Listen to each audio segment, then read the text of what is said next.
आज भारत के प्रथम प्रधानमंत्री जवाहरलाल नेहरू की पुण्यतिथि है और इस अवसर पर मैं नेहरू के लोकतांत्रिक समाजवाद के बारे में अपने विचार व्यक्त करना चाहता हूँ, क्योंकि हमारा जो यह आधुनिक भारत है यह नेहरू द्वारा स्थापित लोकतांत्रिक समाजवाद के सिद्धांतों पर ही चल रहा है। और सबसे उल्लेखनीय तथ्य यह है कि जैसा कि इतिहासकार बिपिन चंद्र लिखते हैं, नेहरू के लोकतांत्रिक समाजवाद में राष्ट्रवाद और समाजवाद दोनों साथ साथ चलते हैं।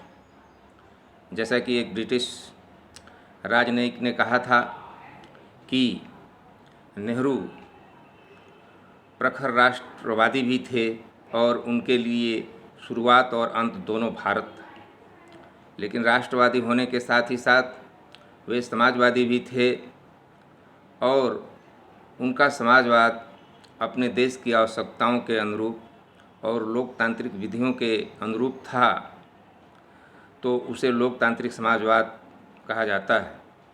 सबसे पहले मैं नेहरू के राष्ट्रवाद की ओर इंगित करना चाहता हूँ कि जो लोग सोचते हैं कि जवाहरलाल नेहरू ने देश का केवल आर्थिक विकास किया, उन्हें यह नहीं मालूम है कि देश का राजनीतिक विकास भी नेहरू के नेतृत्व में ही हुआ। कांग्रेस पार्टी के द्वारा जो आंदोलन चलाया गया था और उसमें जो आधुनिक लोकतांत्रिक मूल्यों की अवधारणा विकसित की गई थी, उसके आधार पर राष्ट्रीय एकता और स्वतंत्रता दोनों साथ साथ चलते हैं।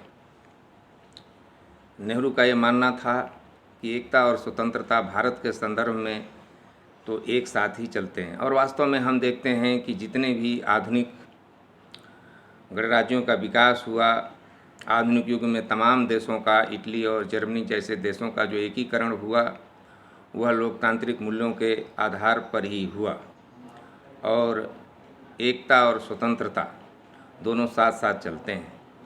हमें यह भी ध्यान में रखना होगा कि आधुनिक लोकतंत्र द्वारा स्थापित आधुनिक राष्ट्र की अवधारणा के अनुसार ही देश का एकीकरण हुआ है, अपने देश का भी और तमाम अन्य देशों का भी, क्योंकि लोकतंत्र में प्रभुसत्ता जनता के हाथों में होती है। इस कारण से देश का एकीकरण संभव होता है। जैसा कि नेहरू ने कहा, विविधता वाले इस देश भारत को लोकतांत्रिक ढांचे में ही बांधा जा सकता है। विविधता में एकता का संदेश सबसे पहले नेहरू ने ही दिया। जो लोग ये सोचते हैं कि नेहरू ने केवल आर्थिक विकास की योजनाएं तैयार की, उन्हें यह मालूम होना चाहिए कि बिना राजनीतिक और प्रशासनिक उन्नति के कभी भी किसी देश का आर्थिक विकास नहीं हो सकता है। और इस भारत जैसे विविधता वाले देश को एक राजनीतिक इकाई के रूप में संगठित करना एक बहुत बड़ी चुनौती थी। और यद्यपि सत्य है कि अंग्रेज़ों के समय में यह एक बहुत बड़ी राजनीतिक इकाई के रूप में गठित हो चुका था, लेकिन स्वतंत्रता प्राप्ति के बाद जो है इस देश को राजनीतिक इकाई के रूप में संगठित करना, राष्ट्रीय एकता को बनाए रखना एक बहुत बड़ी चुनौती थी। जवाहरलाल नेहरू ने 1952 ईस्वी में कहा कि देश के लिए सबसे महत्वपूर्ण कारक है राष्ट्रीय एकता।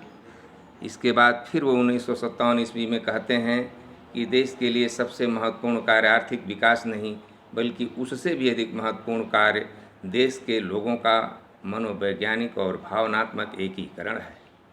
तो हम प्राय ऐसा समझने लगते हैं कि देश को आज़ादी मिल गई और यह देश एक हो गया, एक राजनीतिक इकाई के रूप में संगठित हो गया। ऐसा नहीं है।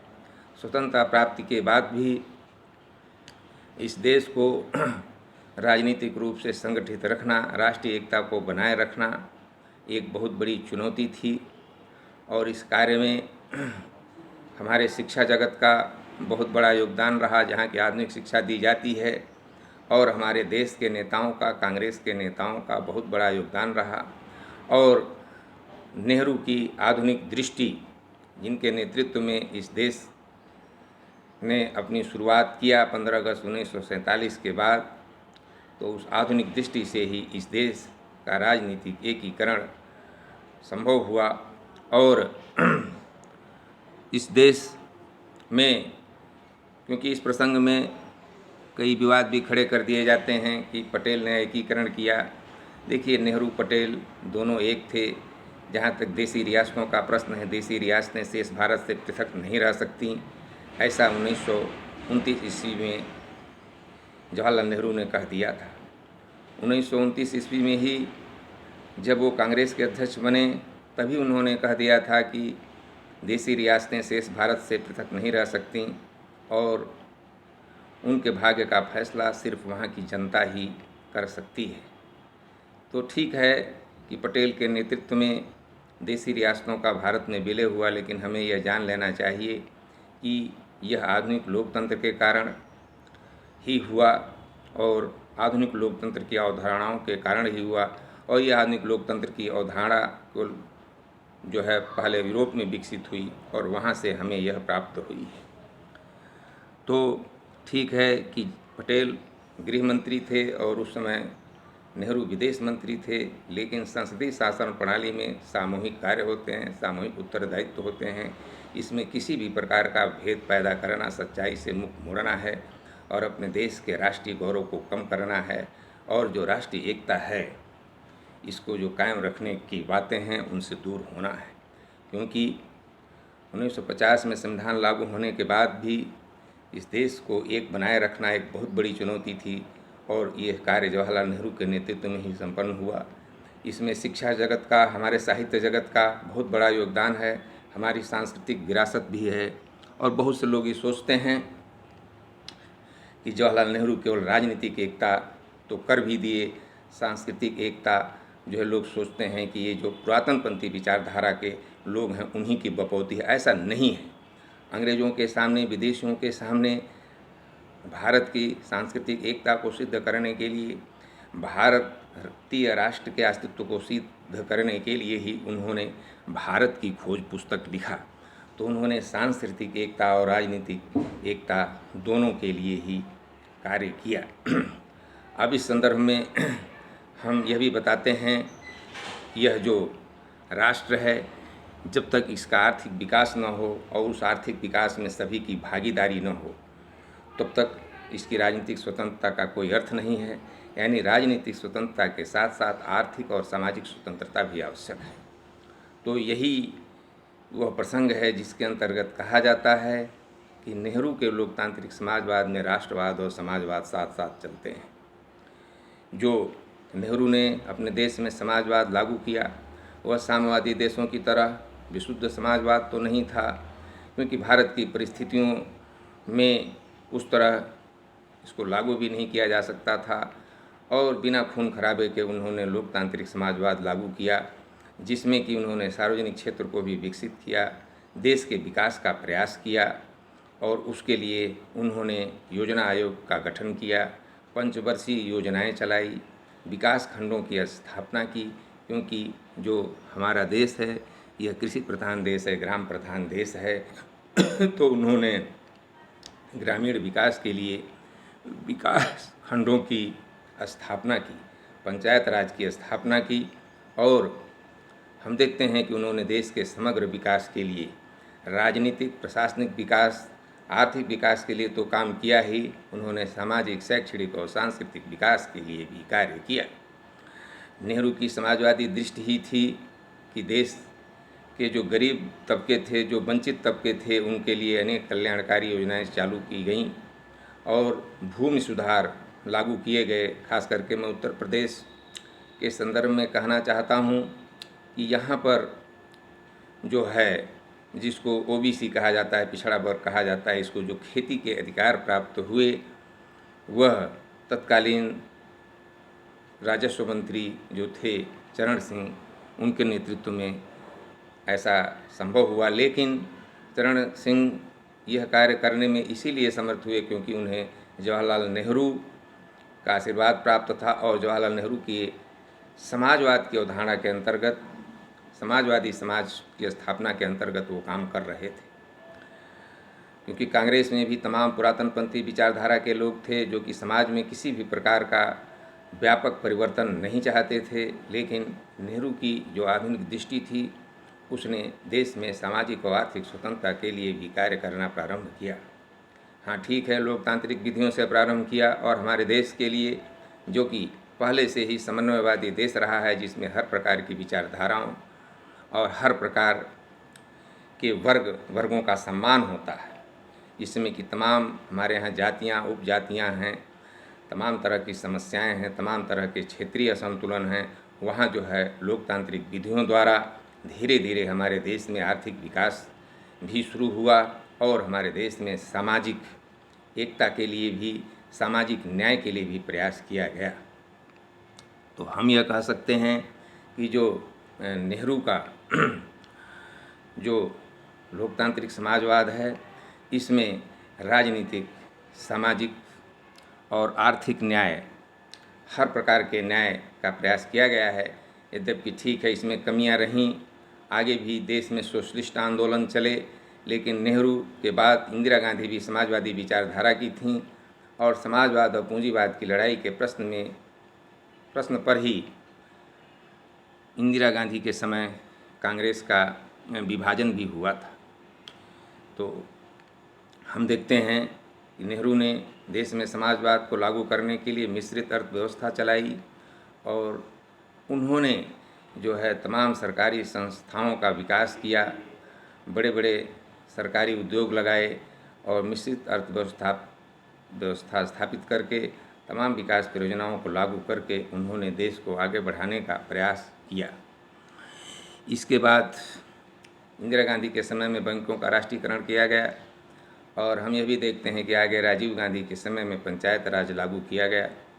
हम देखते हैं कि आज जो तमाम जो नेहरू का विरोध हो रहा है, लेकिन नेहरू की ही वह दृष्टि है जो हमारे संदर्भ में, हमारे भारतीय समाज के संदर्भ में जो नेहरू की विचारधारा है वही कामयाब विचारधारा है। उसी पर चल करके हम इस देश के अस्तित्व को बनाए रख सकते हैं, इसकी एकता और स्वतंत्रता को बनाए रख सकते हैं।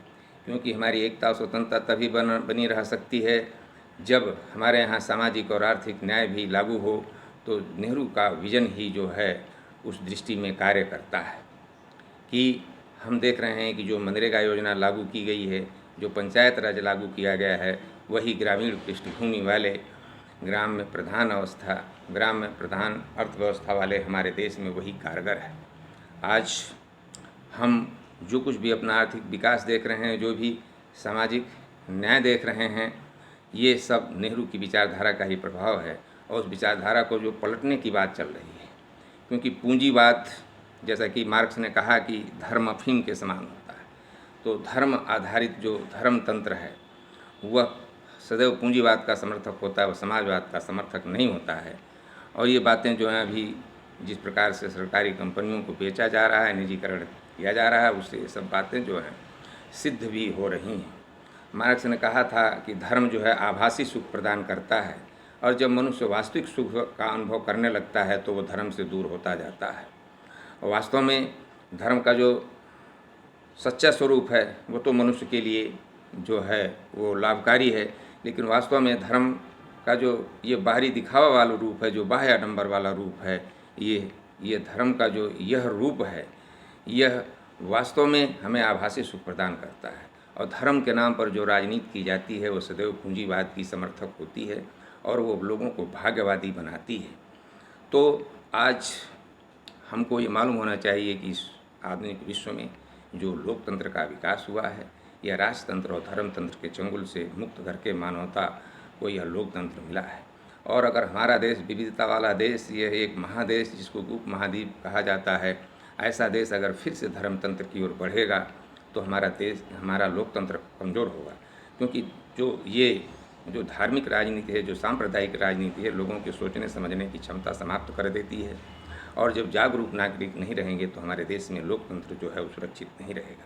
और जब लोकतंत्र सुरक्षित नहीं रहेगा तब जो है इसकी एकता भी खतरे में पड़ जाएगी और स्वतंत्रता भी खतरे में पड़ जाएगी। तो संक्षेप में मैं यही कहना चाहता हूँ कि आधुनिक भारत को यदि निरंतर आगे बढ़ते रहना है तो इसे लोकतांत्रिक समाजवाद के रास्ते पर ही चलना होगा, जो कि नेहरू द्वारा स्थापित किया गया है।